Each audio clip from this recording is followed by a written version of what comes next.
Hello, everyone. Welcome back to another episode of Teaching Music Tomorrow. My name is Victoria Bowler, and I am here with the wonderful, fabulous, excellent Anne Molesky. And today we are continuing our series on all things kindergarten. This is a really, really fun time in music because it's all about just like positive musical experiences. It's about learning how to be in a musical ensemble. It's about learning how to interact with each other in a collaborative musical setting. And one of the nice things about that is a lot of these activities are very open-ended and they are very like everything is a yes within the parameters of like appropriate classroom behavior. Everything that students do is a yes.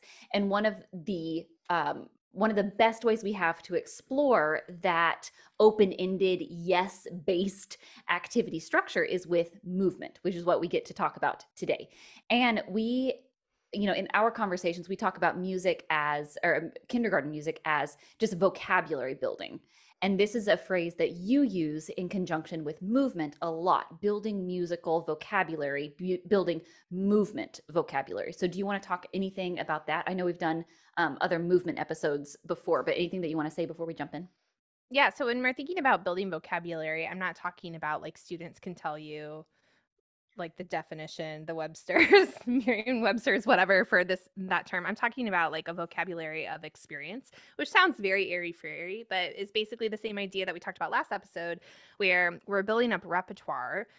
Like when we build up song repertoire or instrument repertoire to extract concepts from, we also want to build up movement repertoire for students in terms of finding vocabulary to extract from. So movement is very reinforcing of other musical concepts. Absolutely, right? So things like steady beat, comparatives, or can also just be used to learn new repertoire. One of the ways that we teach a song is through a game or through movement. But for me, the biggest piece of movement vocabulary for kindergarten, and I talked about this a lot in the episode where I shared Willoughby. I'm going to share Mm-hmm. something different today.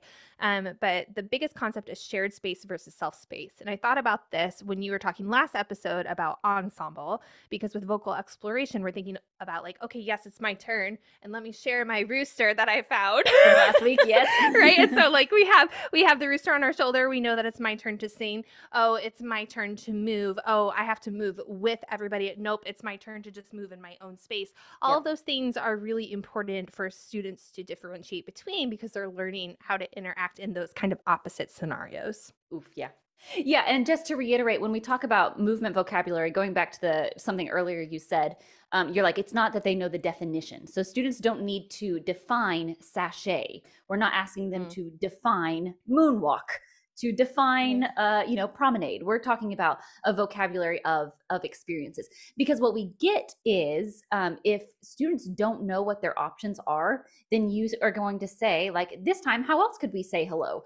And the response is, it's not that they're invalid, it's not that they're wrong in any way, but students don't know what their options are. So a lot of movement activities for me at the beginning are students copying me, and I can jump into my example, but students copying me so that they know, like, what am I talking about? Because in the same way that when they come to music class, they might not have ever had someone sit there and sing for them. They might not have had someone say, how would you like to move today? Right? So they don't know my options are like jump, step, wiggle, twist, bend. Like those are all of the things that we are doing in these movement activities. Yeah, and I just want to touch in one other thing you said. It's kind of like having a yes day when you're in kindergarten, right? Because if it can work, and it's like I think it's who is it? Is it Busy Toddler who, like, this is a tangent. She like let her child sleep in a refrigerator box because it was fun for him. And Yep. it sounds crazy, but she thought, and she was like, is this going to hurt him? Is it safe? Yes, it's safe. Does it go against any of our family values? No. Okay, sure. It'll like turn out to be like he's always going to remember that, right? So if you can allow that to happen, if it can be a yes, as long as it fits into the safe space and your values as a music teacher and your classroom culture, then the answer should always be yes, right? Within reason, Really of course. quick, we said we wouldn't do tangents. Did I tell you, this is like off air stuff. Did I tell you about the yes day that we had in second grade a couple weeks ago? Did I tell you about that? No. They walked in No. and their teacher's British. She was like, I'm sorry, I forgot to tell you, we're having a yes day. And I was like, okay. And she's like, I said it might not apply to music if you don't want to do it. And I was like, no, we can have a yes day. so so they walked in and they all had like hats that said like it's a yes day or whatever. Oh, She's like that's so sweet. she was like, it's a yes day where we say yes. I think that everybody should have a yes day in their music classroom. Like, It forget was like the reward day where it's like pick your games. Just have a yes day in music class. It's the same it was idea. so fun. But in my head I was I like, love it. what does that mean? Yeah. But it was a I blast. love Okay, it. we can talk about that later. So fun. Okay, so Awesome. movement is a great option for a yes day. And can I tell you something? I know someone who really likes to move and really likes to dance. I bet I can tell you a few things about her.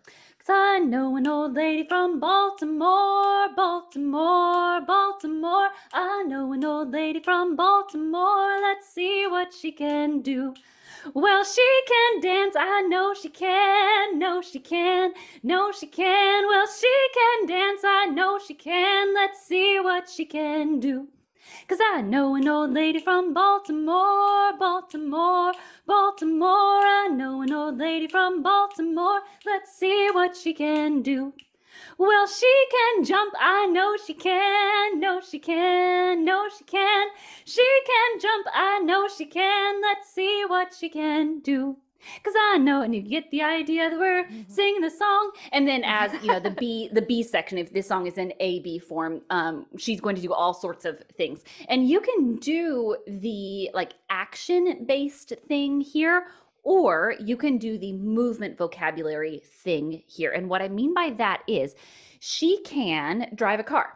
I know she can. Or she can eat cereal. I know she can. So we can have like this action miming out things, or I can be really intentional about building movement vocabulary. And I might say she can curl, or she can sway, or she can, I don't know, heel and toe. So at the beginning, I might I don't want to say this categorically because I don't think it's like a hard and fast thing. But at the beginning, I might be more inclined to have kids just give me action. So like she can brush her teeth, or she can go to school, or she can whatever it is.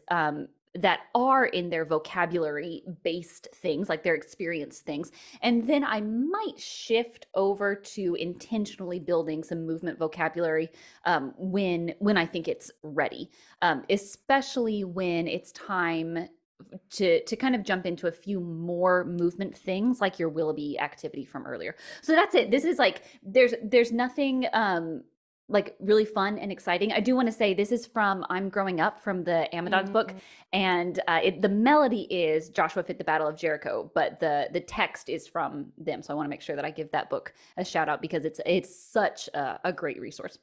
Yeah, and we'll link that below because if you're teaching kindergarten, you should have it. I use plenty of those resources.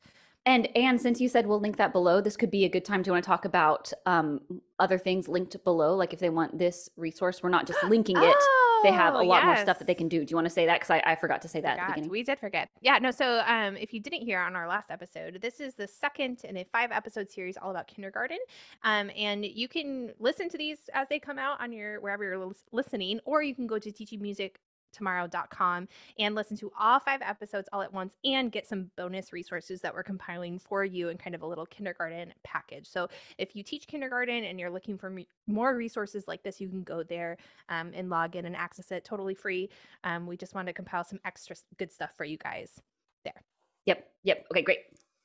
Cool. So what I love about this, you said there's nothing special or fancy, and that's a lie. Because I think of like so many different ways that this can go. So like you introduce it, like you can do the pantomime thing, you can do the different movement vocabulary. I forget what the actual text was for the motions, but no, Lady from Baltimore, whatever. And then you could just sing on a neutral syllable and show different pathways and have the kids move around, like maybe from your vocal exploration kind of stuff.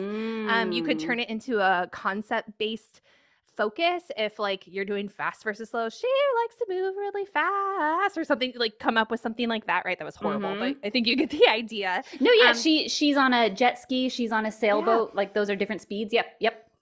All those different types of things. So it's a really nice, it's another one of those activities, like many that we'll talk about in the series, that is easy to kind of manipulate. It's not the word I want to use, but kind of put into whatever box you need it to fit in that day. And it's also a really great time filler activity. Not that we want to just fill time, but it's easy to tailor. So it's like you have 2 minutes, you need them to do something before they line up. And then she lined up at the door, right? All that kind of stuff. So yeah, super, super chameleon of a song, if you will say. For sure. That was a horrible sentence, but I think you know I do. Okay, what do you have?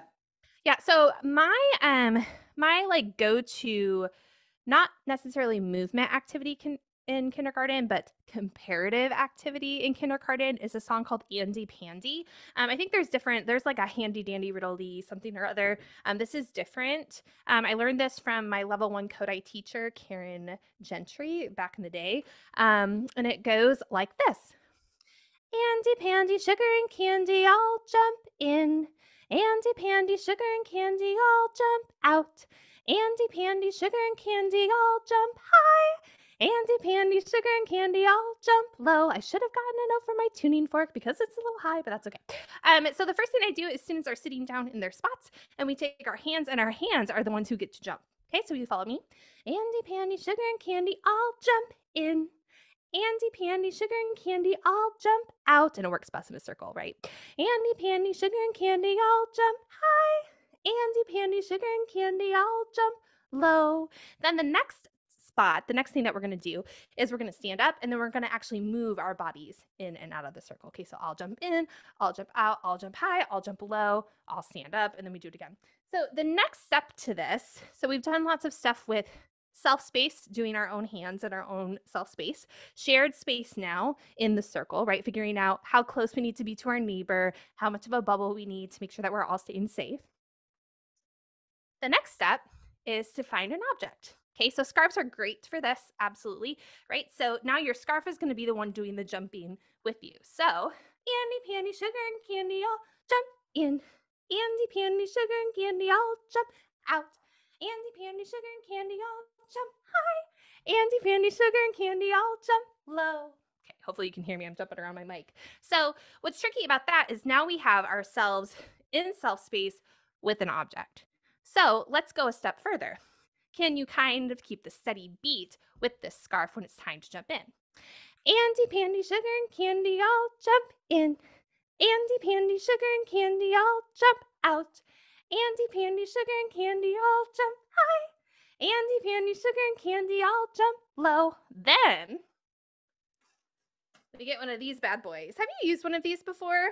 Yes? I have, but it's been a long time. This is a big boy. So this is a stretchy band. If you're just listening to audio, it's at Bear Creek. I'll link below, but where I got mine. I think that's the name of the vendor. But what's cool about it is it's the stretchy band with all of these different colors on it. And so we're in the circle. We get this out, and we play the game the same way. So the reason I had us do steady beat with a scarf is because, and this might be too much, so take or leave the steady beat part, and you'll see why in just a minute, right? So if I'm having them do steady beat with the scarf, that's kind of a level up. They're going to do it on their knees like we would with spider fingers, and we could talk about that in our steady beat episode. So that when they get the stretchy band, they can do the same thing, because we're going to try to keep the steady beat. Again, sometimes that doesn't work depending on where you are in the year, whether or not your class can handle it, whatever. But what's cool is when you jump in, the stretchy band loosens up. When you jump out, it does this, right? It's nice and tight, and then you high and then low. And then at the very end of the game, I'll say, I'll let go. And they just let go. Cute. In 3, 2, 1, and then we can put it away. So this is a great song for high versus low, obviously, because you're showing that kinesthetically. Everyone's seeing it, and you're also singing it. But something I like to do is take higher versus lower and faster versus slower and try different combinations with it. So we'll do louder versus softer and try different combinations, because kids automatically think like, like all of the whatever their assumptions are about how those comparatives fit together go Yes. away when you try the opposite that they wouldn't think to put together. Like quiet and fast, they often don't think go together, right? Yes. So that's a game that we play with that. But in terms of the actual movement vocabulary and experience, you have self non-locomotor with the hands, Mm. self locomotor in and out of the circle with an object in. You could do the scarf sitting down too if you wanted to, right? To practice with an object. You get into the shared space with an object, and then you get the shared object in shared space. So there's Uh-huh. a lot of different ways of being, as you said, an ensemble in this activity. Love it. Love it. So you have all of these steps leading up, and that's what you were saying, like the band might be a little bit much. And yeah, it could be because like that's a level of shared ensemble decisions for us to make, like not yanking it from someone or not like pushing, right? Because that's like, you know, going to be a train wreck if you jump in too quickly. But what you're saying from a classroom management perspective, and this is a different conversation, but just to say, you have all of these steps leading up to this big ring where we're all holding on to the band and we have to work together. So it's not just try the stretchy band and hope that no one cries, right? Right. It's like you have all of these like really beautiful, magical musical experiences leading up to that. So that's something about the classroom management piece that I think is really important, because classroom management with kindergarten is its own can of worms. Yeah, and that's why each of those steps could be 2 or 3 iterations easy, Oh right? yeah, for So sure. you get lots of repetitions with a song. And then I said I wasn't sure, and thank you for saying what you said about classroom management, because the reason I added in the study beat, you're probably like, oh my gosh, that's so hard. The problem is the kids are going to do that anyway. Like if they're all Yes. holding this, they're not going to be like, Andy, Pandy, sugar, candy, all jump in. No, they're going to want to like stretch it and do it. So if you give them something to do, they Uh-huh. can move and play with it. So again, that's one of those things where it's like, how much do I care if it's really a study beat? It'd be nice, but it's really tricky for everybody to be keeping study beat, but it's the Mhm. goal. And really, I'm looking in the in, out, high, low, because that's usually comparatives are what I'm getting at, not necessarily study beat. Because that's a big, I don't know, fifth graders could even do that. You know what I mean? Well, but it's So, one of those things like you said, like they're going to do it anyway, and it's actually a really natural thing, you know. I completely agree. Um, oh, what was I going to say? Your piece about comparatives, like if you're fast, you're always loud, and if you're slow, mhm. you're always quiet. That's something that I think about a lot and trying to kind of um I think that there's a reason that students musically intuit that, but Sure. we want them to open up the parameters of like what's musically possible. So I like that. One piece that I was thinking about, Anne, while you were talking is, you know, we just called this movement. Mm, And we've been having the conversation like, is it an activity or does it have a concept focus? And it's like yes and no, right? mm. Like they're both the Venn diagram is huge, and that's what you just showed us. But I was thinking about movement activities for the purpose of movement, and Mm. then movement activities for the purpose of a sonic connection, like a musical connection. Does that make sense? So a Yes. movement for movement sake and movement for music sake. But I hesitate to say music sake. I mean like a sonic Yeah. event sake, right? Because Yeah, like the that helps. movement Thank is you. music. Yeah. Yeah, yeah. So that's one of those things that there's like no good terms. I feel like to me, or I haven't found the words right. There's probably a Del Crow's educator out there who could really hone, or an Orff movement teacher who could really hone in on it for us. Um, but for me, I kind of compartmentalize, and again, these are not great terms because anyway, you have concept based movement and then you have purposeful movement, right? So you have like those movements that are going to be like, I'm going to do Willoughby for fast versus slow, right? Right. Or versus like, I'm going to do this artistic thing and the movement and the music's going to tell me how I need to move, right? So Hmm. creative versus purposeful. Those are the words I was trying to use. But purposeful movement can be creative and creative movement is purposeful. So I don't like those. But purposeful in terms of like, you could see, like you could dictate a musical concept based on what you see. So if my students are playing Willoughby, and if you aren't sure, this way we Willoughby is really slow, and then dancing down the alley has that contrast. So if you're watching students play that game, you could say fast, slow, A, B. Hmm. Versus if you turn on like in the Hall of the Mountain King and you tell your students to move, that's going to look different, right? Because they don't necessarily, I mean, there's going to be some similarities, but you're going to tell them to interpret what they hear versus kind of that contrast. Does that help? Hmm. Yeah, Okay. yeah, yeah. I think it's an interesting distinction.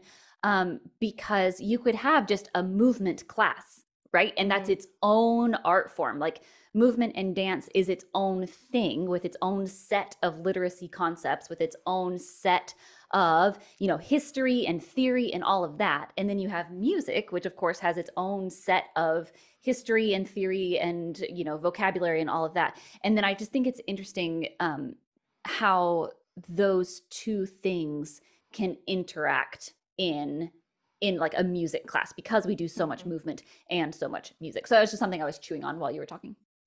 Yeah, and it's such a chicken or an egg thing, Yeah. right? Because it's like, in some languages, music and dance are the same word.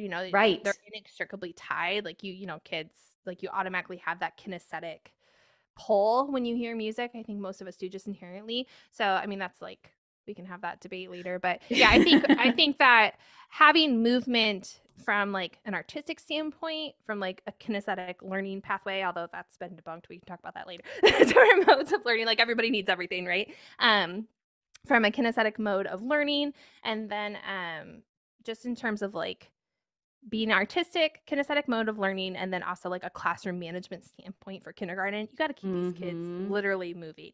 So like we're talking about movement in just one of these 5 episodes, but like almost everything is movement, right? Yeah. So yeah. Absolutely. Absolutely. Okay. So movement is a supernatural thing. They're going to move anyway. And so one of the greatest things that we can do is kind of harness all of those movements that they're going to want to do in whether we want them to or not. So whether we call it like a movement section of the lesson, or we are moving all throughout the lesson with different concept focuses and things like that, everything in kindergarten is movement for sure. Yeah. And so if you like what you're hearing and you want to get more resources for kindergarten, check out teachingmusictomorrow.com. Check out that free course, and we will see you next week.